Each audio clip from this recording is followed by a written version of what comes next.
Venía pensando en esta cosa obsesiva que uno tiene, ¿no? Mientras venía para acá, en realidad me confronté con algo raro y la pregunta mientras venía era cómo Victoria Donda se convirtió en Jennifer Aniston. Hay unos afiches muy interesantes al respecto en la ciudad. Volviendo a lo de las obsesiones, pensando en el Candy Crush, por ejemplo, que durante algún tiempo me dediqué a jugar y de repente cuando llegué al nivel 2019 dije me parece que ya está bien y como uno no puede salirse de esas obsesiones a veces, ¿no? Dejé el Candy Crush y ahora empecé a jugar un juego que ni siquiera me gusta, pero ya estoy por el nivel, no sé, 200 en 2 semanas. Cómo van absorbiendo esas cosas. Y bueno, este lugar es bastante adecuado para eso. Estamos con un...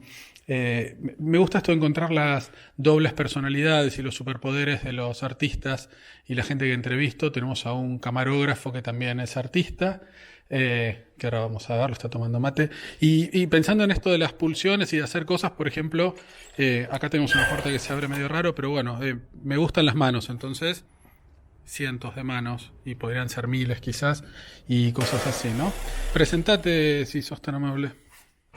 Hola, me llamo José Luis Landet y bueno, bienvenidos al taller, ¿no?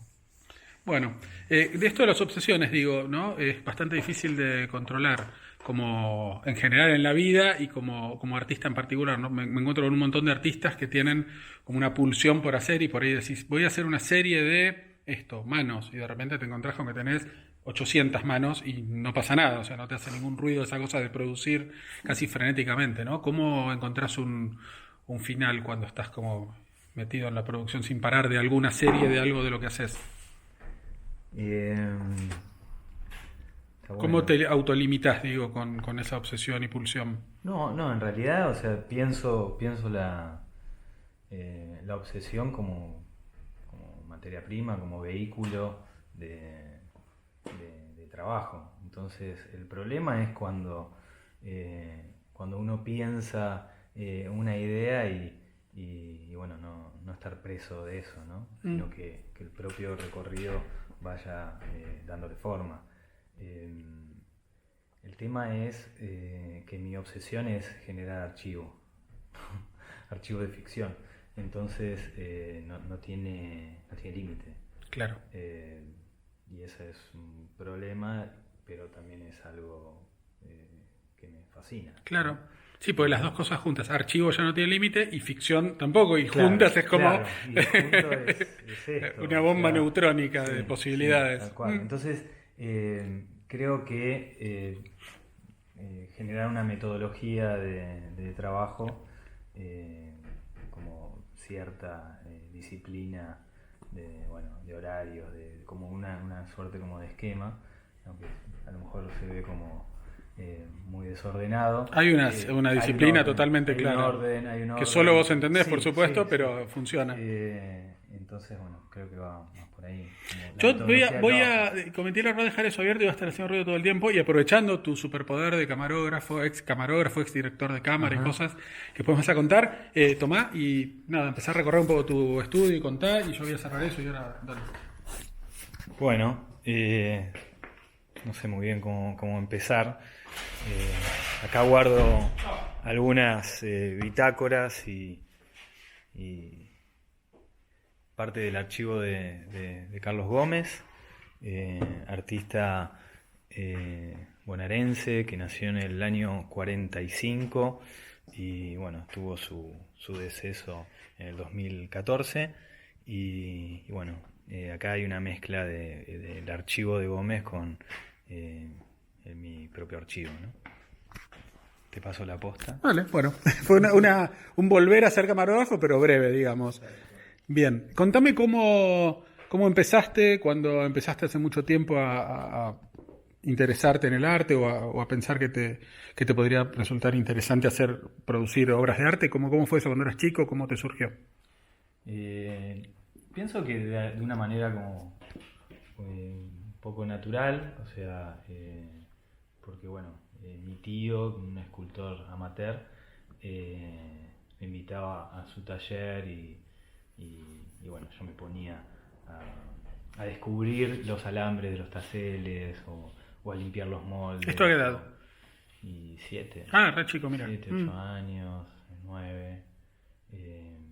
después, bueno, junto con mi madre o mi hermana y este tío íbamos a ver muestras, o sea...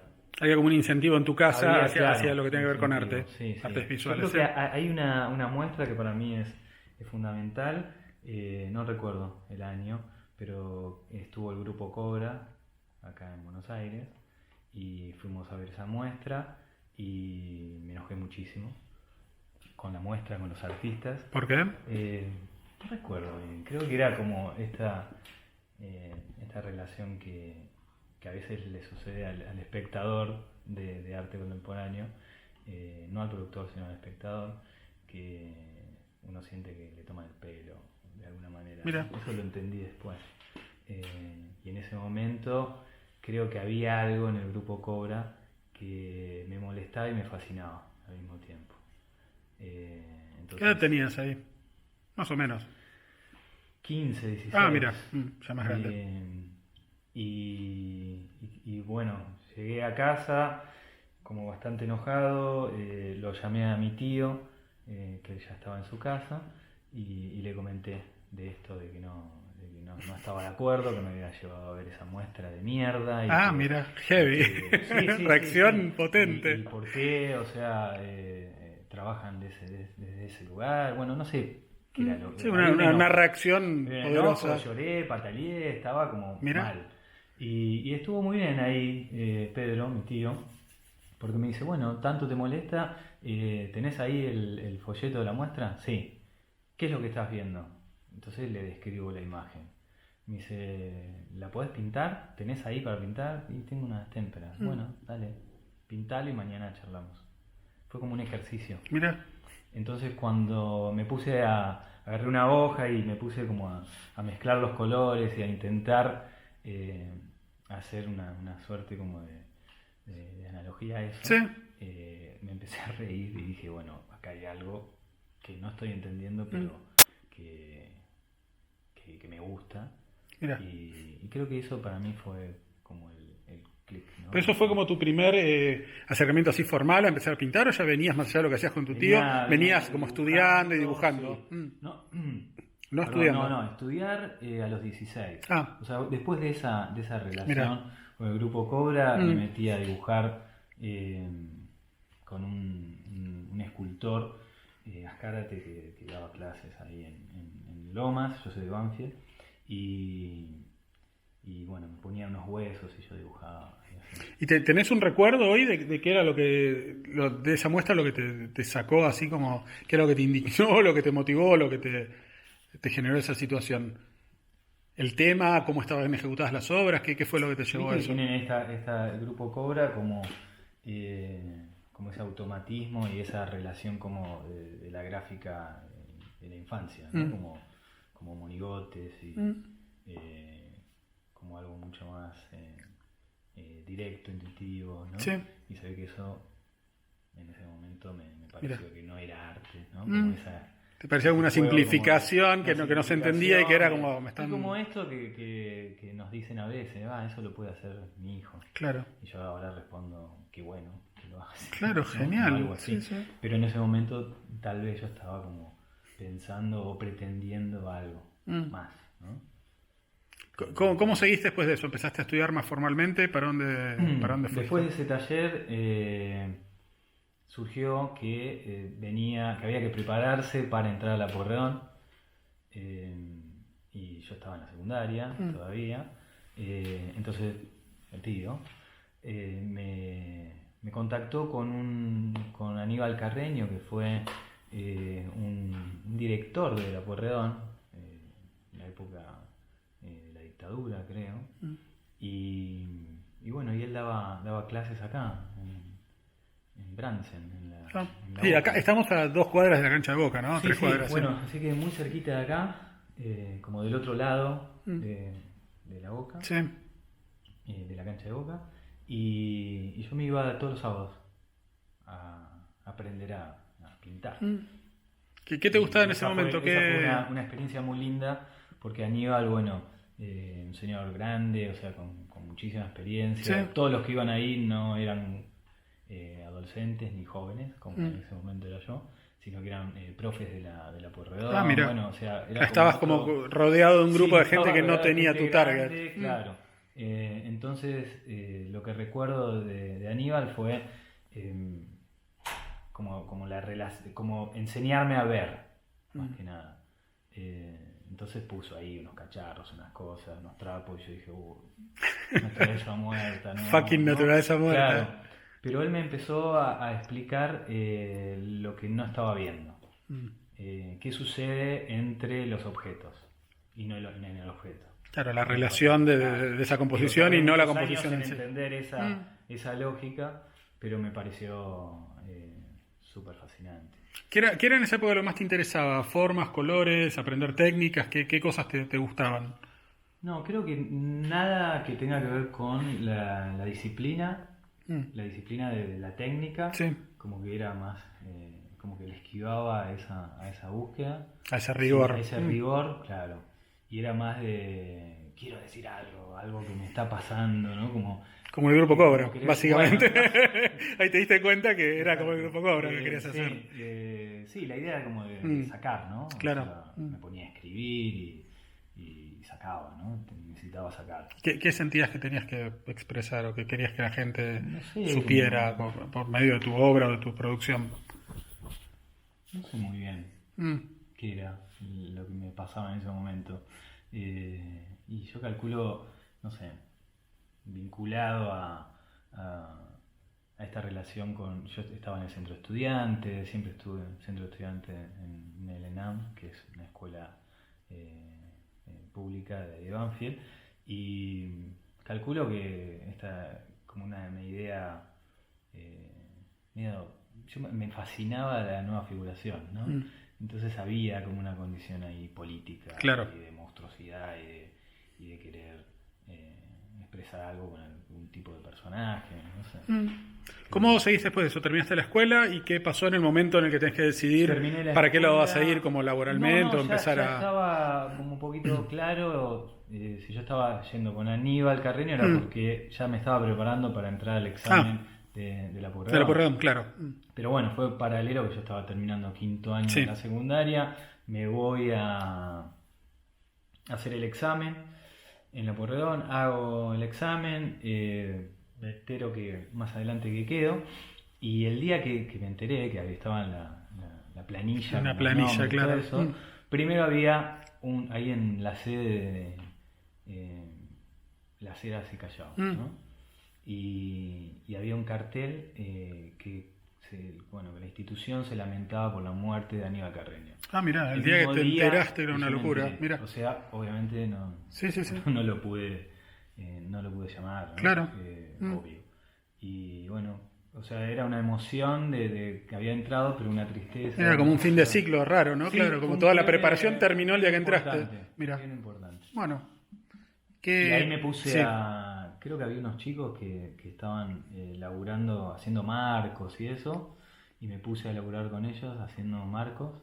Ah, eso, empezaste, claro, por un lado estudiabas. No sino a venderles y a ver qué podía conectar, o sea, yo tenía que hacer todos los días este viaje de Banfield al centro. Y necesitabas trabajar de algo mientras estudiabas. Sí, claramente, siempre. Bien. Y fue eso, vender marcos, un corredor de marcos. Exactamente, que duró unos 6 meses.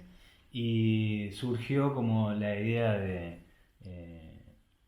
trabajar de asistente de cámara y bueno, entré a un lugar que se llama Estrella Producciones, que es el grupo de Crónica, y entré como asistente de cámara. ¿Habías hecho algo de visual antes o te gustaba así en abstracto? Era asistente de fotógrafo, pero de cumpleaños de 15, casamientos, bueno, una pareja de mi mamá, Julio. Entonces los viernes y sábados hacíamos eso. Claro. Y ahí conocí a un camarógrafo que hacía cámara en...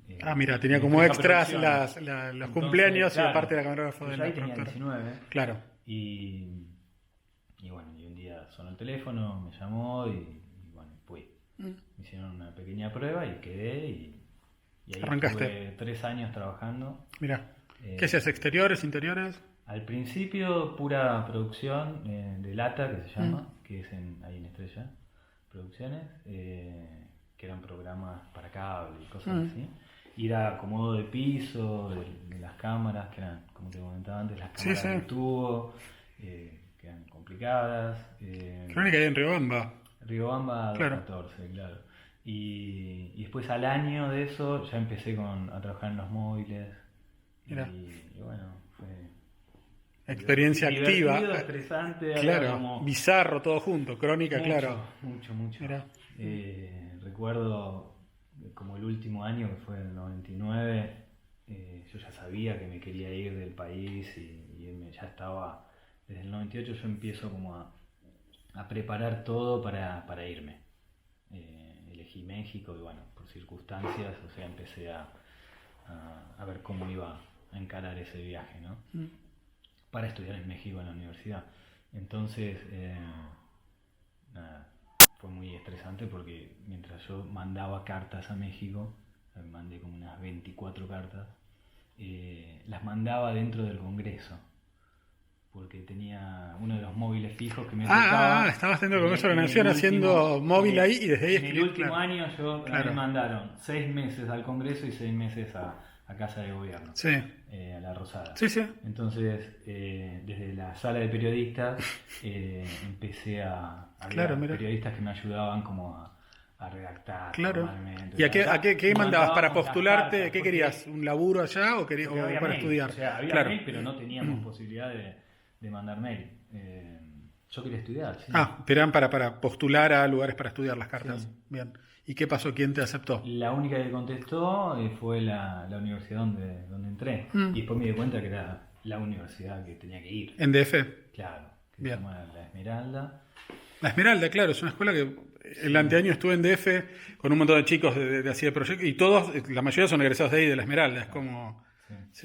Está la ENAP, que también es muy buena. Y la ENAP... Pero hay como una pica, ¿no? Porque como los de Esmeralda no quieren a los otros, ¿no? Un poco, sí. Pasa que cuando yo quería aplicar, la ENAP estaba en huelga, pertenece a la UNAM. Claro. Fue el conflicto que duró un año y medio de la UNAM en huelga. Claro. Entonces no había forma. Sí, no hay manera, claro. Bueno, dejaste acá Crónica, las cámaras, te tomaste un avión. Los primeros días de enero del 2000 viajo con unos amigos. Al DF. Para el DF y calculo que eso fue en enero, abril, mayo, por ahí hice el examen, que duró como 2 semanas. Mira. 3. Y bueno, entré y me quedé. ¿Cómo fue tu carrera? 5 años, pero 7 años viviendo. Tu paralelo allá, llegaste, tuviste que empezar a trabajar de algo, supongo, y mientras tanto estudiar. ¿Cómo fue ese proceso? Sí, lo que había hecho un poco era... en esto, o sea, yo planeé el viaje desde el 98. Habías ahorrado un poco. Y había juntado, ¿no? Claro. Pero bueno, cuando llegué a México, uno se mete esto que te digo de las ideas y después hay que sostenerlas o perseguirlas o a ver qué pasa. Y se me metió en la cabeza que yo tenía que gastarme ese dinero en corto tiempo para tener otro tipo de experiencia. Bien. Cosas que uno no sé por qué hace, pero así fue. Entonces ese poco dinero que tenía lo gasté. Lo antes posible. Sí, hasta, o sea, yo ya empezaba en agosto. Claro. Porque bueno, allá es verano. Claro, sí. Es al revés. Sí. Entonces en agosto arrancaban las clases y yo para agosto ya no tenía una sola moneda. Claro. Nada, y empecé a laburar de todo así, ¿no? De mesero, lavacopas, bueno, todo. Lo que haga falta como inmigrante en un lugar que tenés que hacerlo de poder. Y lo que pasa es que la escuela eran muchas horas que había que estar. ¿La escuela es gratis? ¿Es pública o tenés que pagar? Había que pagar, es pública, pero había que pagar una matrícula, pero semestre, pero yo no tenía ni siquiera para eso tampoco, para el semestre. Entonces unos profesores se juntaron y armaron como un fondo para No un fondo, sino como hicieron una cosa ahí para que me den una beca. Mira, hicieron está bien. Claro, pero a extranjeros no becaban, entonces hicieron ahí alguna movida que yo me enteré años después. Mira. Y bueno, pude sortear. ¿Qué te acordás de ese inicio? Habías ya estudiado formalmente acá en una escuela súper establecida de arte, llegar a México, más allá de las diferencias culturales y todo esto, ¿qué diferencia encontrabas en el modo de la formación hacia un artista en progreso? Y muchísimas. Primero que ellos no aceptaban como... no había homologación de título, no había reválidas, nada. Era como si no hubieras hecho nada acá. Exactamente. Bien. Entonces yo al principio dije, uy, estos 3 años que hice... Claro. Y después dije, bueno, listo, ya estoy acá. Y empecé de cero. Y es otro tipo de formación. Ellos venían planteando algo en relación a la semiótica. Es una universidad 60% teórica, pero como tiene en cantidad, una carga horaria por día mínimo de 7 horas. Claro. Entonces tenés que estar ahí, ¿no? Sí. Y bueno, la diferencia era eso, que yo podía estar con muchísimas horas dentro de la universidad, con unos talleres bastante buenos, con mucha maquinaria, donde te explicaban cómo usarla y después podías sacar permisos y te ibas los fines de semana para usar vos por tu cuenta como exacto, proyecto propio. Sí. Y una de las cosas que a mí me gustó muchísimo, que eso uno se enteraba cuando ya estaba en segundo o en tercer año, que el primer año había una revisión como muy particular en cada estudiante, y todos los viernes todos los profesores se juntaban y decían, bueno, fulano, iban por lista. Ah, mira. ¿Cómo va en filosofía? ¿Cómo va en Eso sin que los estudiantes lo sepan, o sea, los pibes iban desde lo académico controlando el progreso de lo de académico y de mira, los talleres. Mira. Entonces surgía, no sé, en historia. Bueno, tiene algo en relación a los territorios. Y entonces uno de cultura decía, bueno, ¿por qué no le pasan tal libro? O Zarpado, claro. Mirá. Entonces había como... Te iban llevando como para el lugar que ellos veían que ibas, claro, intuitivamente. Algo así. Mira. Cosa que después te largan solo y es más como una carrera donde vos vas eligiendo tu camino. Tu propia aventura. Claro, porque ya en segundo año vos tenés que armar un proyecto y presentárselo a un profesor y haces entrevistas. Y en las entrevistas podés quedar o no quedar. Claro. Y si no quedás, te explican por qué no quedás. ¿Y ese profesor que es como un tutor tuyo después y te acepta? Claro, son como proyectuales. Mira. Acá. Allá son taller de producción. Está bueno. ¿Cómo era el paralelo? Mientras estabas ahí adentro estudiando, trabajabas de cosas que deben haber ido progresando y cada vez era mejor. ¿Cómo empezaste a insertarte en el ambiente artístico ya? Digo, a ver muestras, a relacionarte con artistas, a empezar a pensar en mostrar vos tu propio trabajo. Tuve suerte porque... Voy a agarrar un caramelo mientras. Sí, te escucho. De los primeros trabajos que era en relación a la gastronomía y más la noche, porque era el horario que tenías libre del estudio, claro. Yo entraba a un restaurante, no sé, 7:30, pero yo salía de la escuela a las 6. Claro. Entonces 7:30 ¿Querés caramelo? No. Y a las 3:30 de la mañana terminaba. Claro, y a las 7:30 tenía la clase de dibujo. Sí, liquidado, claro. El primer año y medio, los 2 primeros años fueron de esa manera, como muy al palo, ¿no? Y después, ¿cómo fue? No me acuerdo muy bien. Creo que una maestra, una profesora, me contactó con un artista y empecé a ser asistente. Trabajé de asistente. Cuando empezaste a tener ahí, otro asistente, dejaste el otro laburo y entraste en un laburo relacionado con lo que estabas estudiando. Entonces eso también no solo me abrió como la cabeza, digo que es bastante ya ver cómo están produciendo artistas más grandes ya involucrados en el mainstream del arte, pero que trabajan con presupuestos y cosas así. Y bueno, siendo asistente estuve ahí. ¿Qué cosas te entusiasmaban en esa época de lo que vivías como estando con otros artistas y lo que veías como muestras y lugares? ¿Qué recordás como cosas motivadoras? Y primero las muestras que se daban en México, en ese momento que yo estaba viviendo, muestras internacionales que venían de todos lados y las propias, ¿no?, del país. Las conexiones que hacían, ¿no? O sea, una muestra. Tienen esa cosa del increíble Museo de del arte Antropología súper, y ¿viste? Museo de Antropología Claro. de Historia, de Antropología e Historia, y no sé, una muestra del Tamayo, y había conexiones, Claro. había como. Y también académicamente a nosotros nos obligaban, ¿no? De alguna manera a estar todo el tiempo esponja, ¿no? O sea, que puedas ir a todas las muestras, que puedas ver y que puedas hacer un análisis y un reporte. O sea, había que escribir todo el tiempo.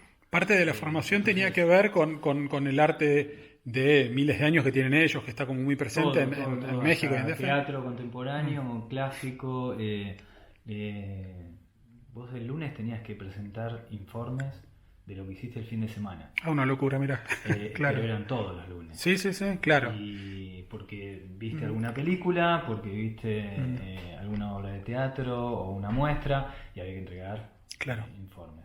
Entonces estás como muy motivado. Y obligado, motivado y obligado, claro. Y después uno se va metiendo esas tareas, y yo todos los jueves me iba a la cineteca de la universidad, donde tienen un archivo impresionante de video experimental, de cine, clásico, contemporáneo, moderno, bueno, de todo. Ahí hasta registros de los primeros registros forenses, médicos, bueno. Entonces, archivo, claro, de todo. Tenía acceso y los veía, ¿no? Entonces, claro. Todos los jueves me dedicaba, durante esos 5 años, fui así como muy metódico en eso, y vi mucho. ¿Qué lugares te traían más? Porque México tiene como esta cosa de instituciones que están súper bien, y muchos lugares muy alternativos, muy under, con una producción y muchos artistas. ¿Qué te gustaba en esa época? ¿Qué era lo que más te llamaba la atención de la producción? Y yo creo que eso. Como el lado como más experimental. En ese momento estaba la panadería, y ya estaba como el último coletazo de la panadería. Pero bueno, la panadería viene de un proyecto colectivo que es Temístocles, donde hay cantidad de artistas que hoy son referentes. Claro. Abraham Cruz Villegas, Sofía Taguas, Damián Ortega, no sé, hay muchísimos artistas de ahí. Claro, México tiene artistas como super top mundial, o sea, hay muchos artistas muy potentes. Ocon, ¿no? Que después abrieron la panadería y estaba Artemio, entonces uno iba y estabas ahí como viendo lo que estaba sucediendo. Y a la par también había algo en la universidad que te decían, armen una exposición, experimenten por ahí, o sea, todo el tiempo te vinculaban con el afuera. ¿Cómo se presenta, salir de la academia y estar en el mundo real? Una carpeta, a un portafolio, a una galería, claro. Te enseñaban eso. ¿Cómo se hace un statement? Claro. Armen grupos. O sea, una preparación integral para que terminás de estudiar y tengas el panorama completo del laburo y de la profesión. Armen grupos de trabajo, discutan, ¿viste? Mucho la crítica. Entonces, como la crítica muy constructiva también, como muy si estás hablando de esa manera y estás poniendo esas palabras, también desarmar eso, ese lenguaje, y qué es lo que querés decir. Claro, pues si no te quedás como enroscado en una situación medio incomprensible. Muy lindo que era, está prohibido el interesante. Claro. Entonces uno tenía que encontrar como sinapsis y situaciones para salir de ahí. Exacto. ¿Cómo era el sentimiento que tenías de integración, un extranjero en un país diferente? Siempre hay distintas cosas, culturas y todo. ¿Cómo te sentías? ¿Era como normal? Fraternal. Una cosa fuera de lo común. Mira. O sea, enseguida fue como me adoptó. Mira. Y yo me dejé adoptar. Sí, se siente cuando uno va como a recorrer, sin vivir, pero es como esa cosa muy, muy de... Sí. Y después, gente como solidaria y eso. Gente de amigos que hasta hoy están, ¿no? Claro. Armamos un grupo, un colectivo, con una iniciativa de un artista llamado Omar Barquet. Me acuerdo así, en 2003 llegó con una propuesta, nos juntó a 4 amigos, Agustín González, Morris y Omar, que era el que proponía la exposición de un territorio donde él vivía, que es Mérida, que es más al sur, ¿no?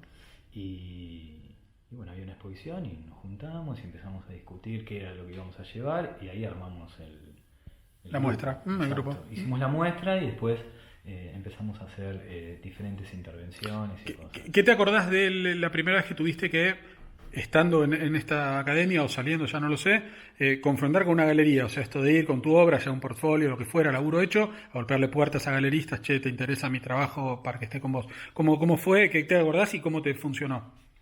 Hay varias experiencias. Una galería como muy conocida. Había un amigo que estaba ahí como artista y me dice, dale, vení, mostrar la carpeta y a ver qué pasa, no sé qué. Llevé la carpeta y a la semana me mandaron llamar y con una carta con la firma del director, todo, que bueno, que no le interesaba mi trabajo. Pero se tomaban el trabajo de verlo y corresponder, exacto, claro, no. Una devolución. Sí. Me pareció totalmente correcto. Después hubo una muestra colectiva en Café La Gloria. Café La Gloria en ese momento, que ya tiene más de 10 años esa experiencia, pero es del grupo Zona. El grupo Zona es de los años 80 en México y bueno, lo dirigía Boris Virsky, que es un pintor. Y eso pasaba, o sea, caía Boris Virsky con otros artistas a la universidad, se metían en el taller, veían tu trabajo, te hacían una devolución y después te invitaban a hacer una muestra. Claro. Entonces eso sucedió, me invitaron a participar en una colectiva primero y después tuve una individual ahí, que fue mi primer individual. Claro. En México, con este grupo, o sea, en este lugar, ¿no? En La Gloria. ¿Ese era un lugar que mostraba solamente o también tenía posibilidad de vender? Sí, tenía posibilidad de vender. Sí. Trabajaba como galería y centro de muestra. Claro. Bien. Un espacio de artistas. Sí. Para artistas. ¿Qué te acordás de esa primera muestra? ¿Qué sensación tuviste? Fuera del país, viviendo en otro lado, hacer una muestra con posibilidad que gente te vea, te compre. Sí. Ya había hecho varias exposiciones colectivas, pero no había estado No individuales, no solo yo, claro. Y fue muy lindo.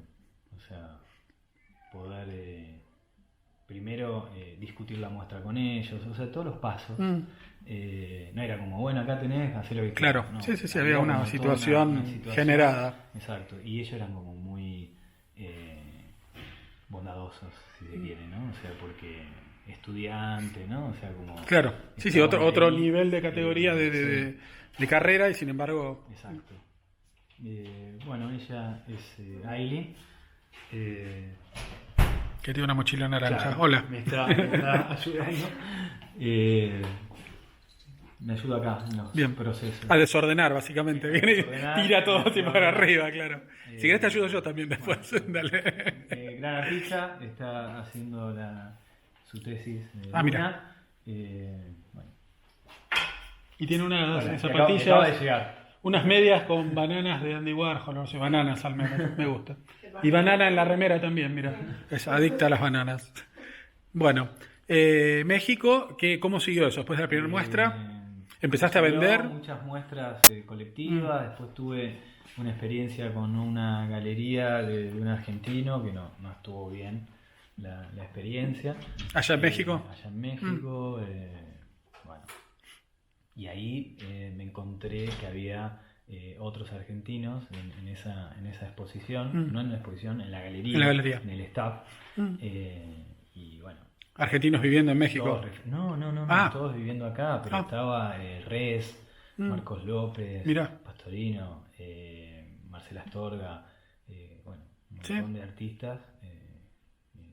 Respetaba y respeto muchísimo y fue muy lindo como poder entrar en ese espacio, pero bueno, no resultó con el director, o sea, hubo muchos problemas, no solo personales, sino a nivel con todo el staff. Mira.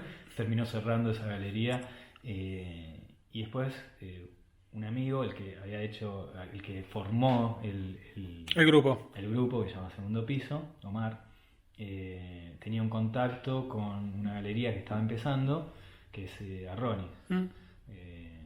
y bueno, entonces conocí Entraste en Gustavo, Arronis y claro. Gustavo Arronis y empezamos a ¿Tuviste establecer una experiencia? comunicación y desde ahí, o sea, desde el 2006 que estoy en Arronis. ¿Tuviste experiencia en galería de allá, en galerías de acá también, en algunos otros lugares? Pues estuviste en España, otros lugares con galerías también. Bueno, galería de acá, que es Walden, Sí. NF en Madrid, Mm. y ahora estoy en LACA, que es en Charlotte, en North Carolina. Ah, mira, claro, hiciste una muestra hace poco. Sí, se baja mañana. Mira. ¿Qué recordás del momento en que empezaste a vender así como en forma más regular obra? Digo, siempre lo pregunto esto porque me parece interesante. Algo que se te ocurre, que tenés en tu cabeza, que es una idea, un proyecto, una obsesión, lo que quieras, se transforma de alguna manera en algo tangible / vendible, alguien lo agarra, lo mueve, lo promociona, lo muestra y lo comercia de alguna manera o lo vende. O sea, convertir una idea en una mercancía y que eso pase y que haya gente que la quiera comprar. ¿Cómo funciona en vos esa situación? ¿La tomás como algo natural? ¿Te angustia? ¿Cómo la llevas? No, natural, no sé si es natural. Digo, yo no hago obra para que... o sea, para vivir, ¿no? O sea, haces obra para vivir, pero no para vender y vivir de lo que vendés. Hago obra porque Claro. no puedo hacer otra cosa. Claro. Sí, Es sí, sí. diferente. Sí, O por sea, eso, claro. No pensando en vender, pero no puedes no hacer obra. Claro, sí, porque es como Claro. el canal que yo necesito y elegí, y lo sostengo. En relación a lo de las ventas y eso, yo hace muy poco que vivo de esto, que será 2011 más o menos. Que podés vivir específicamente de lo que vendés como artista. Exacto. Bien. También en relación a becas, ¿no? De investigación y de producción Claro. que he tenido y tengo de México. Sistema de becas Sí. diferente, donde se apoya como la investigación y la producción de obra, ¿no? Hay un sistema de becas interesante en México para un montón de artistas que te permite vivir razonablemente bien con eso, ¿no? Y son por varios años aparte. Sí. Está bueno, y los puedes renovar además. Sí. Bueno, es lo que sucedió. Yo tuve la beca, primero una beca que se llama Jóvenes Creadores, que es hasta los 35 años, y esta, la tuve en el 2007, en ese momento tenía 30. Claro. Y que duró un año. Y después en el 2014, la beca de Fonca Sistema, Fonca, claro. que es a partir de los 35 años, Sí. y creo que hasta los 55, 65, Mira. ese es el rango. Que dura 3 años, y después dejé, 2017 no tuve la beca, y después apliqué, y en el 2018, el año pasado, me la dieron de vuelta, es una nueva. con otro proyecto hasta el año que viene.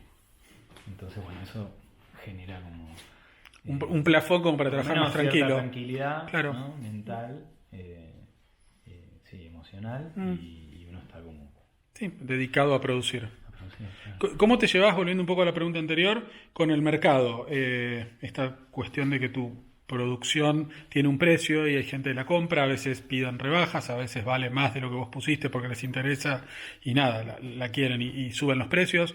¿Cómo es para vos eso, la cuestión de vender por medio de una galería? ¿Cómo fijás los precios en principio? Sí, el tema de los precios siempre es un tema no menor, y eso tiene que ver más con el diálogo y un acuerdo con el galerista, ¿no?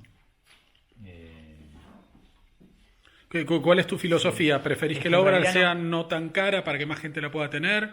¿Te parece que tiene que tener un precio y que la compre? También que pueda ser un poco más accesible, pero hay cosas que fueron sucediendo en relación a la carrera y adquisiciones de museos y colecciones, que los galeristas ahí ya se ponen como...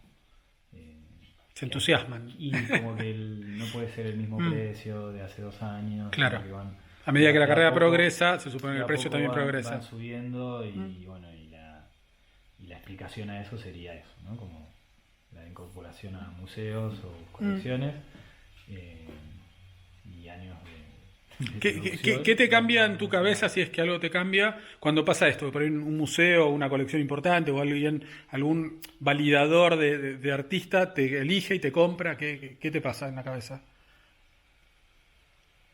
Y siempre es lindo entrar a un museo, ¿no? Me parece que tiene algo, no sé. Pero te va como elevando la vara. Digo, ahora estoy en, no sé, la colección Jumex y nada, tengo eso como piso y tengo que ir para arriba, o no te pone demasiada condición previa. No, yo no lo siento así porque esa relación de entrar a un museo, mi relación con los materiales eso sigue siendo la Claro. misma. No es que yo ahora tengo que cambiar de escala o tengo que conseguir más presupuesto para Hacer obras cada vez más cosas grandes, claro. No, por ahí no va. Bueno. Volvamos a tu ex profesión de camarógrafo, agarra otra vez esto, por favor, y mostrar un poco, obras y cosas que hayas hecho como producción en tu taller. Sí, gracias. Desde tu mirada me interesa, revolvé, mové lo que quieras, pero para ir viendo cosas que estás haciendo. Está bien. Acá estamos... Mientras no tires cáscaras de bananas acá en el piso. Bueno, para mí esta es como una pieza nodal. Ahora está solo apoyada aquí, pero digo nodal porque tiene que ver con bordes y contornos de las representaciones, de los paisajes, Bien. de las cosas que voy adquiriendo en los mercados de pulgas. O sea, son paisajes amateur entre los años 40 y los años 70, paisaje, latinoamericano. Eso es como una parte que fue importante en tu obra, ¿no? Comprás pinturas de otros que por ahí no tenés ni idea de quién son, las desarmás, las deconstruís y con eso formás nuevas obras, ¿no? Claro, sí. Aquí hay un montón de fotos. Acá hay cantidad de cosas que estamos fotos y recortes como recortando, exacto. Lo que estamos haciendo es como adquiriendo enciclopedias y lo que estamos haciendo es eso, como desguazarlas y darle una nueva clasificación. O sea, va a terminar siendo algo parecido a esto, como una cruzada de imágenes y una suerte como de título neo-Wikipedia o de aforismo. Lo que estamos haciendo es generando un archivo, ¿no? Está bueno. Que tiene que ver con todo esto. Sí. Claro, son lotes de diapositivas que también voy comprando y después las compro sin verlas. Sí, claro. y después voy analizando. Sí, exacto. Mostrámelo de afuera que me gusta, ahora ponemos para adentro, pero que tenés las manos. Y acá tenés marcos que son... No son marcos, son bastidores. Perdón, bastidores, sí. Es que hay una diferencia, ¿no? El bastidor es el que soporta el canvas, la tela, la representación, y el marco es lo que le da...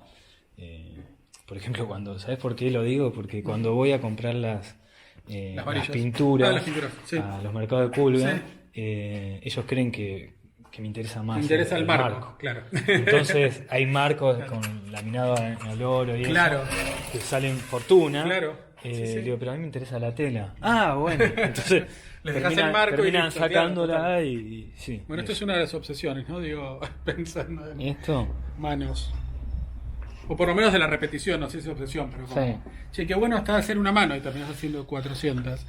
¿Qué son estas manos? Es que en realidad no son como ese tipo de ocurrencias, sino que es procesual. O sea, viene de la creación de un personaje y después como de engrosar esa biografía de ese personaje y de echarlo a andar, ¿no? O sea, la construcción de un personaje... Primero tiene como algo importante que es dejar de producir solo, empezar a producir con más gente, ¿no?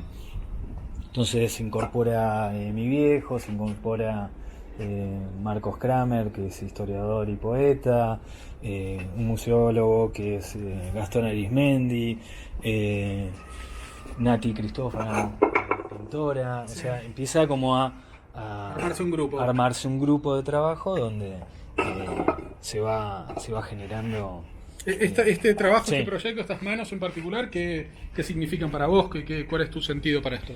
Y estos en realidad son los puños de este personaje, Sí, que se les calcó las manos sí. y se hicieron los moldes y después se hicieron el vaciado Mm. de cemento. Yo creo que como estaban en la galería, que formaban una especie como de estela, de monolito de 5 metros 50 por 2,5, creo que tiene que ver un poco con encapsular o petrificar o de alguna manera convertir a la fuerza del trabajo de la clase obrera Mm.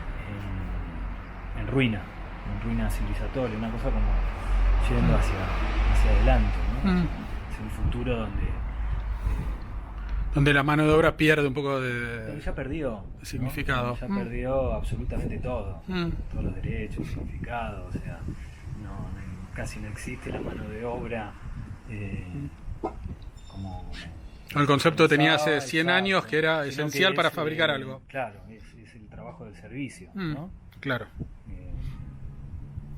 Eso básicamente. Eso, dale, vamos para adentro que está fresco. Y vecinos, y bueno, la Boca siempre es interesante, vamos a hacer acá un pequeño... Ayer pasó una cosa curiosa, filmé acá en la Boca, le contaba a José Luis hace un rato, con un grupo de artistas suizos que estaban en una residencia y tal, y cuando llegué me di cuenta que todo el video estaba cabeza abajo, lo cual es bastante perturbador, así que hoy podría ser también tipo Cablín, ¿viste? ¿No? Todo vuelve. Bueno, entonces, bastidores, estos tenés un montón. Sí, Tengo que limpiarlos y Bien. armar una estructura. estás queriendo, haces como estructuras con bastidores, ¿no? Sí. Y con libros entre medio y cosas. Bien, y si querés mostrar alguna de las pinturas que sacaste de la muestra, o lo que quieras, dale. Este que es el catálogo de la muestra. No, Un libro. esto en realidad es el libro que acabamos de presentar hace muy poquito, Sí, que se llama El fin de Gómez es eterno. bien. Es en relación a la biografía de este personaje. Esto es como súper interesante, contame, porque vos construiste un personaje o descubriste un personaje, un pintor que te interesó y en función de eso hiciste todo como un trabajo medio arqueológico de su obra, que en parte es ficción, en parte no. Contá eso si querés, cómo te funcionó a vos. Yo a Carlos Gómez lo conocí en el 2011 en el Sí. Parque Lezama. Él estaba vendiendo estas pinturas que yo compro en los mercados de pulgas. Y bueno, establecí Vínculo. un vínculo Sí. y lo empecé a conocer y bueno, y fui a su taller y me di cuenta de que no solo pintaba, sino que el tipo era un monstruo que había pasado por muchas formas Del arte. producir obra, Mm. un tapado, ¿no? Entonces, en esa amistad se empezó a abrir o a intentar develar, o sea, de por qué no mostrar la obra de él o por qué no investigarlo y que eso también sea, que tenga un vínculo con mi Con tu producción. Sí. La repentina muerte, que es en el 2014, un infarto, pum, y queda. Yo me quedo con todo el archivo de él, con el acceso a todo el archivo Sí, sí. por intermedio de la familia. Entonces pude, de alguna manera, investigar como todos sus procesos y hacer una muestra. Se hizo la muestra, en ese momento la galería se llamaba Documentar, Claro. hoy es Walden Sí. Gallery, y en 2014 se hizo la muestra, una pequeña como retrospectiva, donde funcioné como investigador, curador, bueno, todo Sí, eso, sí. ¿no? Y ahí participó Marcos, Nati y Gastón. Claro. Se arma esa exposición y después, bueno, yo me doy cuenta de que también hay cosas que quedan truncas, o sea, y líneas de investigación que él ha dejado. Claro. Entonces las retomo. Seguiste y las explorando eso. empecé a hacer como propias o como de referencia. Y este libro tiene que ver, bueno, gracias a Ricardo Campo, que es el director de la galería, pudimos hacer El libro, que genial, este sí. libro, que lo diseñó Amanda García, una gran artista y bueno, y diseñadora. Anda pasando, así como está bien. rápido, que me gusta como el Y bueno, lo que movimiento hicimos de fue hojas. poder concentrar en este libro gran parte de los intereses de Carlos Gómez, ¿no? Y sus producciones. Claro. Está todo dividido, o sea, uno va a encontrar esto, 9 capítulos, si se quiere. Sí. El trabajo, las creencias, el partido, el territorio, el escondite, la escritura, en crudo, el arte, las cosas, la afirmación de la utopía, bitácoras, fe de rata, el informe. Y bueno, todo esto en realidad, estos apartados son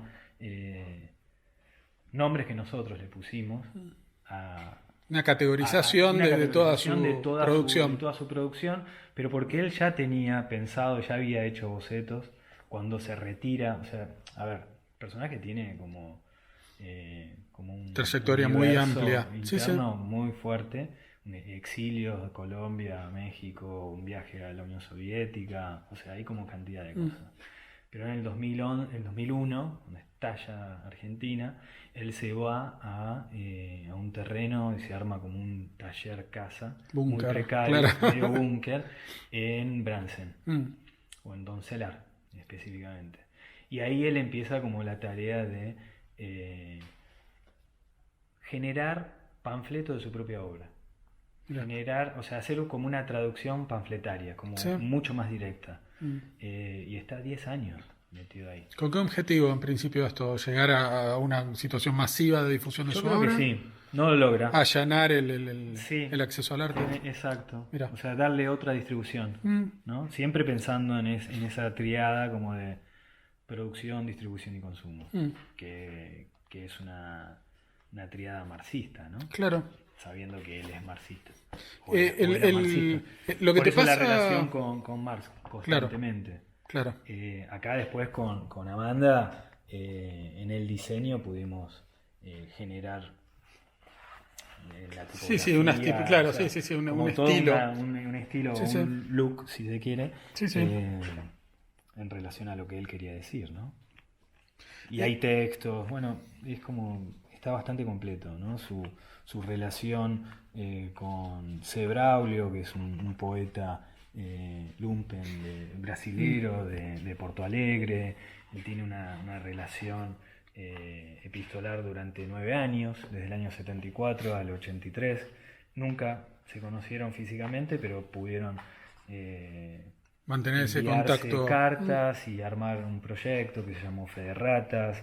Ese proyecto yo lo intenté mostrar cuando me invitaron a la Bienal de Porto Alegre en 2015, y por falta de presupuesto de la Bienal nos bajaron Mira. de la participación. Entonces, doblemente no se pudo mostrar. Doblemente trunco. Doblemente trunco. Así, claro, esa bueno, es la tercera será Exacto, la sí. situación. Hay que encontrar un espacio. ¿Cómo? Este es el, sí, perdóname, este es sí, claro. Bien. el póster, ¿no? de la muestra. Mezclado con Kempes haciendo el gol. Estas las pudimos mostrar en el Parque de la Memoria, cuando se cumplieron, bueno, ahora que se cumplieron el año pasado 40 años del Mundial 78, ahí en el Parque de la Memoria, y pusimos estas piezas. Te preguntaba, volviendo a esto y a cómo influía en él esta cosa de día a día y lo que iba pasando en el mundo, en el país en particular, ¿cómo te influye a vos el día a día, esta cosa de ser artista en Argentina, tener hijos por venir, digo, el futuro, cómo proyectas eso? ¿Qué pasa con todo eso junto en tu obra? Lo que te sucede metido en tu obra, ¿cómo se representa? Conscientemente, al menos. Si tengo que hacer como una figura, como meter una figura a esto, creo que uno es entre un colador, una especie de rallador también, y un parabrisa tallado, ¿no? O sea, y lo que todo eso genera. Sí. Los huecos, los no huecos, todas las ramificaciones, la sombra de eso, no sé, como creo que uno es esponja de todo lo que sucede. Eso es como muy permeable a todo lo que te pasa alrededor. Totalmente, no, es que no hay forma. Y yo creo que por eso el interés de citar y de revisar este tipo de personajes, para encontrar huecos, para encontrar lugares como de sanación también, y para hacer puentes y analogías con nuestro presente. ¿Qué te interesa hoy del arte contemporáneo? Un montón de cosas me interesan. Me interesa el ritual de Tomás, me interesa la oscuridad de Nicanor,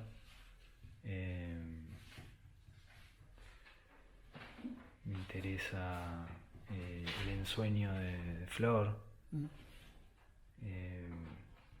que no me quiero perder ninguno, son un montón. Claro. Hay mucha gente. Me interesa esta cosa distópica o de ruina civilizatoria de Gaby, de Balanzi. Me interesa el espacio de Leila en relación al cuerpo y esta cosa metafísica. Me interesa la palabra de Martín Legón. ¿Haces trabajo en colaboración con algunos otros artistas actualmente, contemporáneos argentinos? No. Me refiero a obras compartidas y estas cosas a veces se hacen. No. No, ahora no.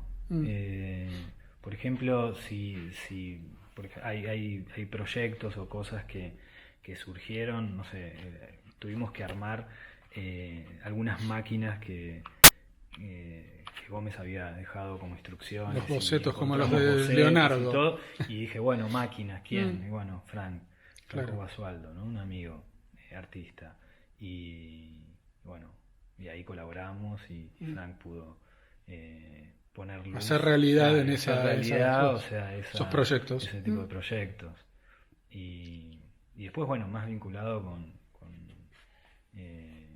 la palabra, ¿no? O sea, como con Marcos Kramer, que es como el biógrafo de Gómez, ¿no? Entonces, ¿Cómo te llevas con el universo del arte contemporáneo? Digo, ¿te parece que está bueno? ¿Te parece que hay muchas cosas para modificar en Argentina? ¿O vos tenés como esa idea de venir a México también que te da como una doble visión que es súper interesante? Pero, ¿qué cosas te parece que se podrían modificar o mejorar para que el mercado y el sistema en general funcionara mejor y fuera como más inclusivo y más... tuviste una carrera de muchos años y recién hace 6 o 7 años que podés vivir del arte. Y a muchos les pasa lo mismo y a muchos con una carrera parecida a la tuya tampoco pueden vivir hoy del arte. Entonces es como, una pregunta siempre hago porque me parece constructiva e interesante, ¿no? Esto, cómo mejorar el sistema y los circuitos. La verdad que no lo sé.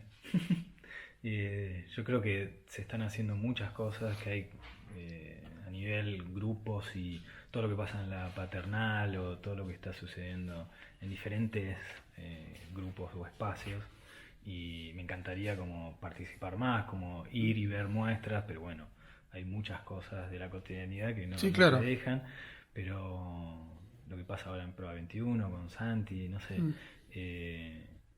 Eso es del lado de la producción, pero desde el lado de los que compran o los que invierten o los que hacen de mecenas de alguna manera de los artistas, ¿cómo te gustaría que eso mejorara? Digo, coleccionistas, mí, instituciones y tal. Tenemos que generar vínculos. Los coleccionistas tienen que moverse un poco más. Moverse en el sentido de ser más culo inquieto, ¿no? O sea, de ir a los talleres, o sea, poder tomar un mate, poder charlar, poder tener otro vínculo, no estar como tan despegados, ¿no? O sea, siento que a veces es como son dos universos, son dos mundos diferentes, pero bueno, habría que compartir como discusiones, espacios. ¿Qué te parece que hay que laburar más? O sea, laburar más en contenidos, en obsesiones, o sea, hay colecciones que no están claras, o sea, la obsesión de quién adquiere las obras, sino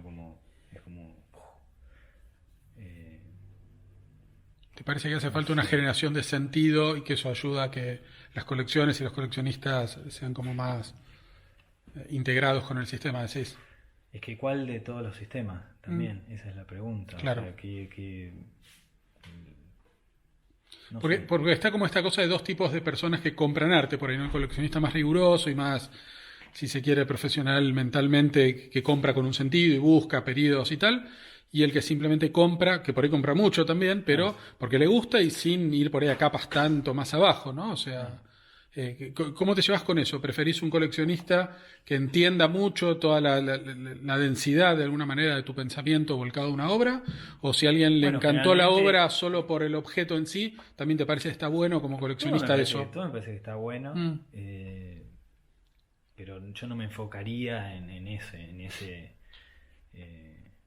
como ese nodo de los coleccionistas. O sea, me enfocaría más en relación a instituciones públicas, presupuestos hacia la cultura, presupuestos en el UNA, por ejemplo, qué sucede con el plantel de profesores dentro de la universidad, por qué no se mueve, por qué está tan estático, por qué no ingresan nuevos profesores, por qué no se renueva el plantel, ¿no? Y se generan otro tipo de dinámicas. Yo creo que me interesa más ese ¿Te lado parece más interesante ese el lado tema que del el coleccionista, que yo no tengo como acceso a eso. O sea, por casualidad o algo, ¿viste? Claro. Te los encontrás, puedes charlar un poco, pero es como algo que no... Por tu experiencia de haber trabajado con varias galerías, ¿qué cosas te parece que están muy bien y qué cosas te parece que podría modificarse en el concepto artista trabajando en una galería para que el artista se sintiera más cómodo y fuera más productiva la relación? Creo que las galerías tienen que tomar más riesgo en el sentido de experimentación, de generar vínculos, de invitar curadores jóvenes que quieran hacer muestras más arriesgadas, como me parece que falta eso un poco. Va por ahí. Mm. Bueno, tus últimas palabras, por favor. Bueno, gracias, Diego. No, me gusta el formato que estás armando en relación a las entrevistas. Me parece que son necesarias también para escuchar y ver qué piensan los otros y por dónde van. Y bueno, y a ver si de alguna manera nos encontramos, ¿no? Y para producir y hacer cosas juntos. Gracias. Vamos a terminar enfocando de alguna manera la banana que tiene en el pie. Esto me parece pertinente para terminar la entrevista. Muchas gracias a todos.